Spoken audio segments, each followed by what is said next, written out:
Moi, c'est Dr Mawissa Gefuni Timothée. Aux humanités, j'ai fait la biochimie. Et après la biochimie, j'ai fait la médecine générale. Après la médecine générale, j'ai fait la spécialisation en anesthésie-réanimation aux cliniques universitaires de Kinshasa. L'université, oui, j'ai fait l'université à l'INIKIN. Puis j'ai continué aussi la spécialisation à l'INIKIN toujours, à beaucoup d'années. Nous, quand on a fait la médecine générale, il y avait des années élastiques. Au lieu de faire 6 ans, on a fait 8 ans pour la médecine générale. Et la spécialisation, j'ai fait en 6 années. Sans reprendre, bien sûr, parce que, la médecine, c'est... Depuis mon enfance, j'aimais toujours aider les gens. Alors, chaque fois que je voyais une personne souffrir, ça me faisait mal au cœur. Alors, j'avais pensé en faisant la médecine, je serais quand même utile pour résoudre tant soit peu les difficultés de certaines personnes.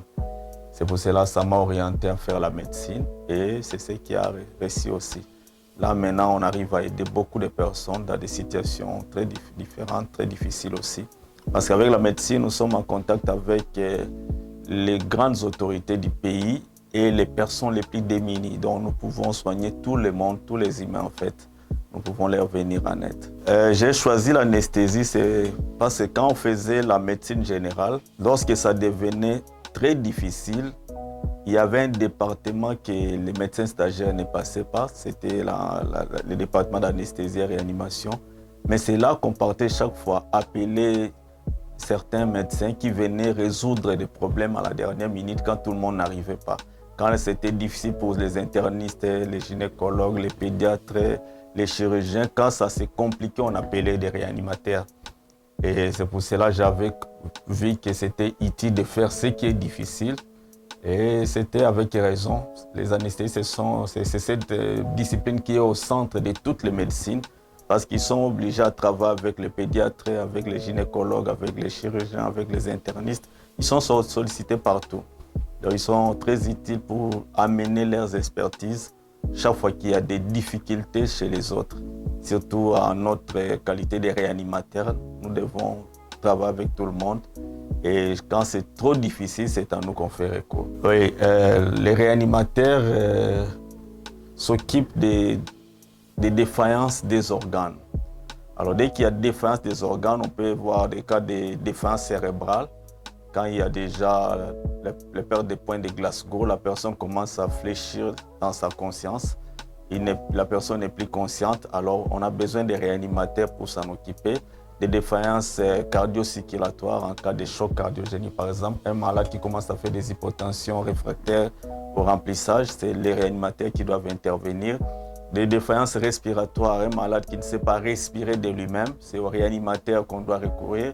Donc, dans toutes les défaillances du corps humain, c'est au réanimateur qu'on doit appeler pour intervenir. Les cas les plus difficiles, c'est souvent, je peux dire, c'est quand je me trouve en face d'un malade qu'on doit prendre en charge pour lesquels les moyens nécessaires ne suffisent pas au niveau de notre pays. Parce qu'il y a des malades, il y a certains cas très compliqués qui exigent des malades, des matériels très sophistiqués, des interventions très urgentes. Mais dans notre pays, il y a encore d'autres techniques que nous ne sommes pas en mesure de faire rapidement et c'est ce qui nous dérange en particulier. Par exemple, en cas de thrombose au niveau cérébral, si une veine cérébrale ou l'artère cérébrale est bouchée par un caillot, il faut intervenir dans moins de 6 heures du temps. Et ce genre de technique dans notre pays, nous avons encore des difficultés parce qu'il faut une imagerie adaptée, il faut des réanimateurs avec des matériels qu'il faut. Donc c'est la radio interventionnelle et dans ce genre de choses, on est parfois limité. On sait ce qu'on doit faire, mais par rapport au plateau technique du pays, on est parfois limité. J'ai fini en 2017 et ça fait déjà, c'est la 8e année que nous sommes en train de travailler. Même si, comme anesthésiste et réanimateur, on est déjà actif. Après 2 ans de formation à l'université, nous devenons déjà très actifs. Mais c'est en 2017 que j'ai eu mon diplôme comme spécialiste en anesthésie et réanimation. Et dès lors, je continue à exercer. Bon, là déjà, il faut séparer ces 2 disciplines différentes. Il y a l'anesthésie qui est tout un domaine entier à part. Et il y a aussi la réanimation. Mais par rapport à l'anesthésie, chaque fois qu'un chirurgien, un gynécologue doit opérer un malade, si l'anesthésiste n'est pas là, l'intervention n'aura pas lieu parce que l'intervention demande à ce qu'on puisse inciser et l'incision fait mal dans les différents niveaux d'incision. Alors, il faut un médecin anesthésiste qui doit anesthésier, cela veut dire rendre les malades insensibles à la douleur, ce qui permettra de faire la chirurgie. Donc, nous sommes toujours obligés d'être là pour anesthésier, pour enlever tout stimulus de douleur, en fait que les chirurgiens, les gynécologues puissent faire ce qu'il a à faire. Imaginez-vous, par exemple, on doit enlever les seins d'une femme, la mastectomie, et chez un malade qu'on n'a pas anesthésié, vous voyez que c'est pratiquement impossible. Donc, il faut que cette patiente-là dorme totalement sous l'effet des produits anesthésiques pour que cet acte chirurgical puisse être possible.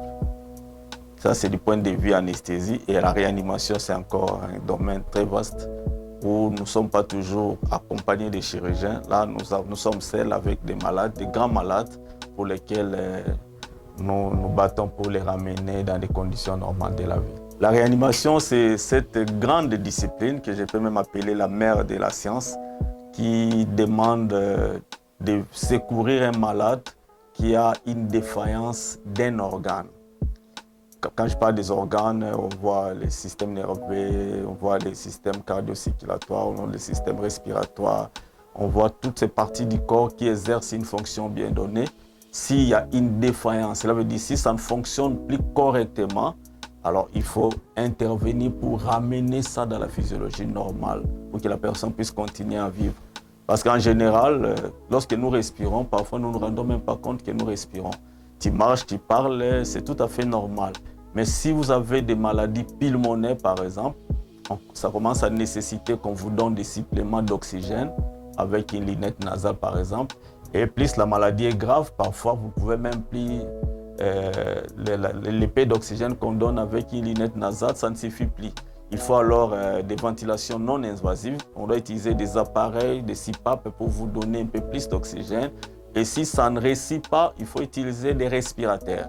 Donc, toutes ces choses-là, il faut la présence d'un réanimateur qui maîtrise bien son travail pour qu'il soit utile pour les patients. Ah, ok. Les anesthésies, bon, c'est pas pour rien, on a fait 5 ans de spécialisation parce que chaque malade est un cas particulier. C'est pour cela, d'abord, avant d'arriver à faire l'anesthésie, il y a d'abord ce que nous appelons la consultation pré-anesthésique, en sigle CPA. C'est la période où les médecins anesthésistes entrent en contact avec les malades. Ils examinent ces malades-là, raison pour laquelle ces médecins sont d'abord des médecins généralistes, puis ils ont fait la spécialisation en anesthésie. Donc, il va consulter ces malades, savoir ses antécédents, savoir ses allergies, savoir s'il a déjà été opéré, comment ça a été déroulé, quelles sont les complications, quels sont les médicaments qu'il ne peut pas recevoir. Et en guise de cet examen, qui va maintenant choisir le type d'anesthésie. Et ce type d'anesthésie dépendra aussi du type d'intervention que le malade doit bénéficier.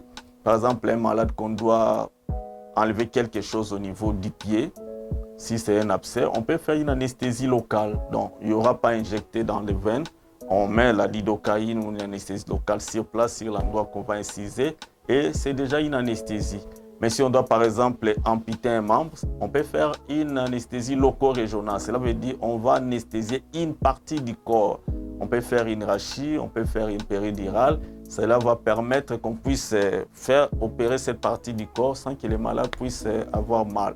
Mais en ce qui nous concerne plus, si on veut faire une cellulodiagnostic ou alors une célioscopie opératoire, dans ce cas, il faut une anesthésie générale pour laquelle les malades doivent être totalement endormis pour bénéficier de cette intervention.